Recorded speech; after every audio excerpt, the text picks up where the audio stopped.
Okay, hi everyone. Yeah, I'm here to talk about my journey at the Poly and also my background. So I wanted to start off to say that I've come from South Africa to England in April 2005. I've been doing some supply work, and then I've actually arrived at Woolwich Polytechnic School for Boys in April 2005, and I've been there since, being part of PolyMAT. So it has been almost 17 years that I've been there, and I'm really grateful for it. And I want to today talk about my experiences that I've been bringing, being brought up in South Africa, and how it has made me of who I am and in my leadership, and what I want to bring to our students and to our staff. So I was born in South Africa, and I have intentionally put down the heart and not just the flag, because I truly, honestly love that country. It is my roots, and I'm really proud to say that. And I really hope that one day I can get back to the country and even moving back there if I need to retire. But who knows? I've been brought up in a very small town called Ermelo in my Afrikaans accent, otherwise you'll say Ermelo. And I think, yeah, I've lived in a white community, quite conservative, I would say, quite religious. And within that comes that you almost feel like you boxed in. You've been put in a box of how girls need to behave, how boys need to behave, what you can and can't do. And with religion of that, you almost feel like you're not forced, but you made that you always have to do the right thing. And I think I've been brought up in a family of 5. My parents have been really good, but they've also been bringing me up with what they know is right and good for me as a child. I have been really love sport. I think the weather allows it. So I've actually been, being the youngest, my brother and sister have been belonging to a BMX club. So I was 3 when my mom actually took me with my BMX and took me to the court and said, go. I can remember going down the hill and then hitting that bump. I was bruised and blue for days. And it took her probably a few weeks to get me back on the bike. But since I've been 4, I've been actually competing in my BMX. I've been competing against 7-year-olds, and I've been really successful. I think being the youngest of 3, you learn so quickly from your siblings. So I've been really good at sport. And being so small, being 4 years old, I remember my trophies that I've been winning. I mean, they've been taller than me. So one thing I'm really grateful for my mom and dad is, like I said, I've been woken up 5, 6 o'clock in the morning. I have to go on my bike, go and cycle up some hills. And throughout my journey with sport, with athletics, cross country, with hockey, is that discipline that's been instilled within me, that you have to work extremely hard to get to where you need to be at. And I was lucky enough to actually taste success through it. But it's really that hard work will get you somewhere. And that's part of our culture, that you have to learn that, you have to work extremely hard to be able to survive. No one else is going to do it for you. You yourself is going to determine where you're heading towards. I've also put on there you'll see Nelson Mandela and Francois Pienaar, because I think that was really an important milestone in my life. I can remember, or memory is being white in South Africa, and things changing. I mean, I was quite scared, and all the media was saying, what's going to happen to our country? Where is it heading towards? And as a child, you don't fully understand. You hear how your parents are talking, you see the media, but it's not that you fully understand. And I remember that moment when we'd actually won the World Cup, and Nelson Mandela with his South African jersey. I think for the first time for me, I was really hopeful about our country, and that this could actually work out for us. That unity and coming together, loving the country so much was really a hopeful sign for me that everything is going to be okay. I've also, just to let you know what I said about being boxed in, I've been playing netball. I was probably 9, 10 years old, and my dad and the rugby coach invited me to come over come and show the boys how to do a proper tackle. And I remember my dad taking me to the to the rugby coach, and I've been doing a few tackles. The boys like, wow, so you should be doing it. And then my netball coach walked across the field. She grabbed me by my ears and then said, "Come, you don't belong in a rugby field. You belong in a netball field." And I was quite embarrassed, but it was, that identification of this is what you should be doing, and where you belong and where you don't belong. So when I did actually arrive in England, I felt like my whole world had exploded. What I thought and believed was my truths, what I believed my culture was, traditions. I really started challenging myself and said, well, is this truth really truthful? And how do I know that?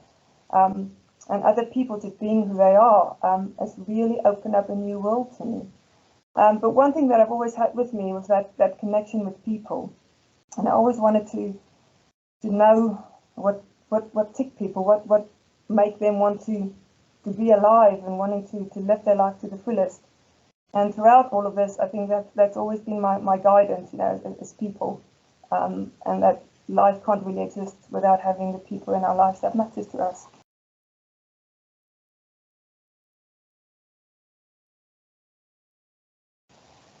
So how has this changed and what drives me? And it is all about human connection and those relationships and making a difference. When I was at school, I always thought that I wanted to become a minister or a pastor, because I truly, honestly wanted to make a difference.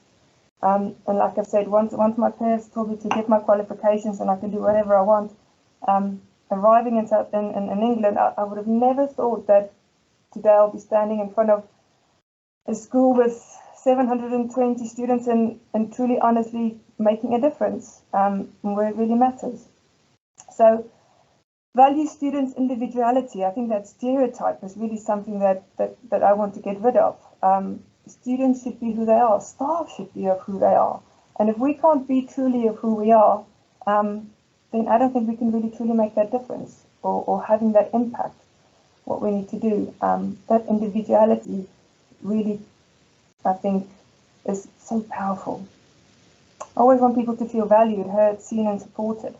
I think growing up in South Africa, one thing I've always sensed is that being white is that I've almost got that entitlement, and that some people will feel less important than I am. And I think I've always wanted to break away from it, because I think every single person in life should feel that they have a sense of belonging. They've got the right to be on earth and make a difference. And anyone who makes people feel less than that, I think, should be challenged. And I really want to stand for that. I think also to inspire others.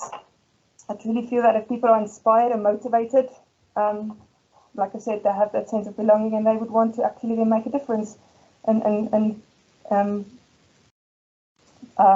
change people's lives, and have hope and knowing that actually, I can actually achieve something. And having no glass ceiling on any child's potential. I think it's so important to always say, yes, we say to our students, you can actually achieve this. And sometimes that ceiling is just keeping our students from getting it. And I think for me, it's really breaking through that to show that what our reality is and what we're heading towards, that it is really achievable and that you can really touch it and feel it and accomplish it. I think that's really something I would like to work towards for every single student. And then instilling good habits and confidence. I think being brought up with my sport, even to some extent with the religion, I think that good habits and hard work and discipline, I think, is really part of a person's success, and it sets that foundation towards things, and knowing that you can achieve everything or anything you want, and what you put your mind to it.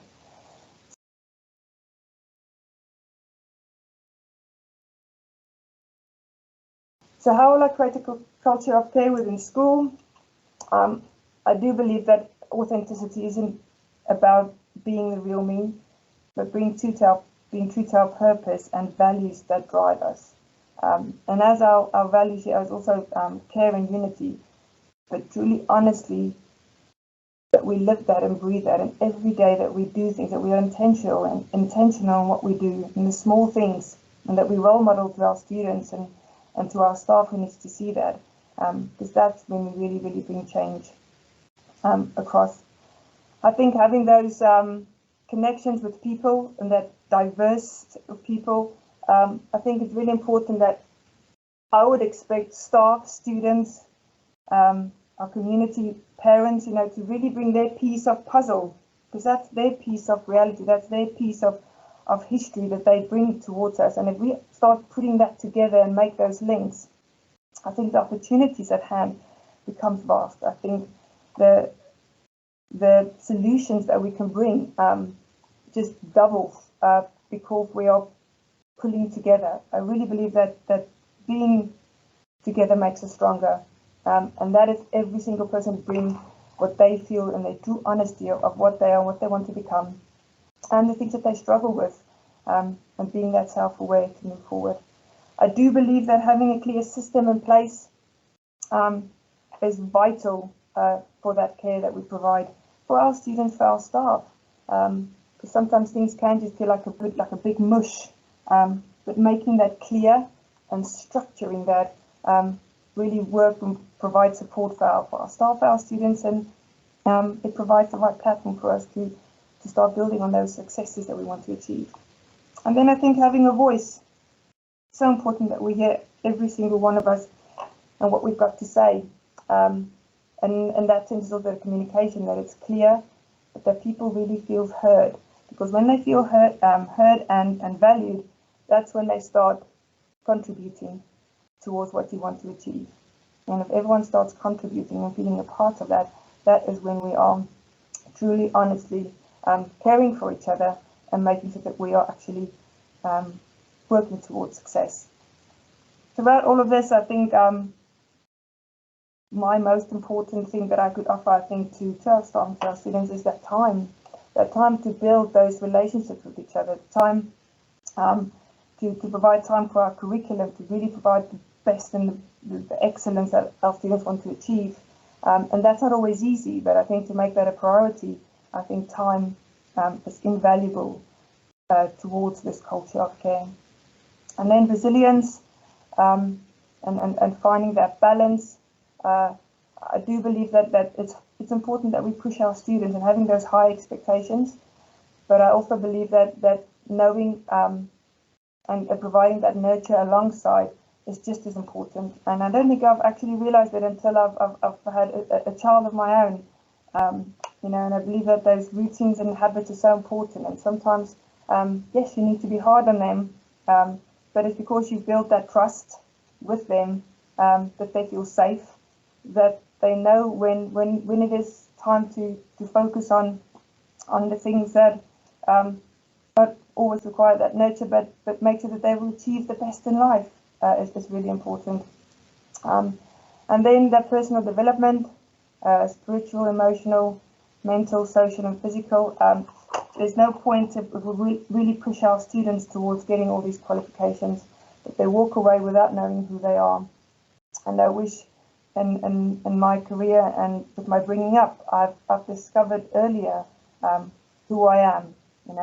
It's taken quite a few years for me to discover that, and knowing that truth really sets you free. And I want our students to truly feel free and to be able to experience and go through their emotions. But we need to provide those opportunities for them to discover who they are, and different opportunities, so they've got different experiences of who they are. I think that's really vital. And I think for our staff, mental health is an issue.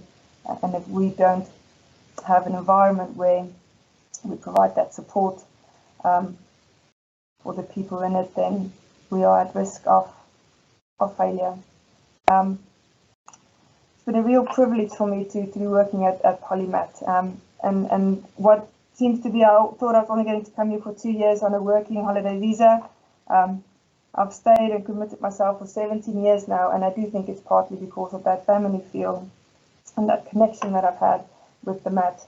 And I hope that being in this position that I'll be able to influence more, and that we will really see our students leaving our doors being truly successful, not just academically, but of who they are and where they're heading towards. Thank you.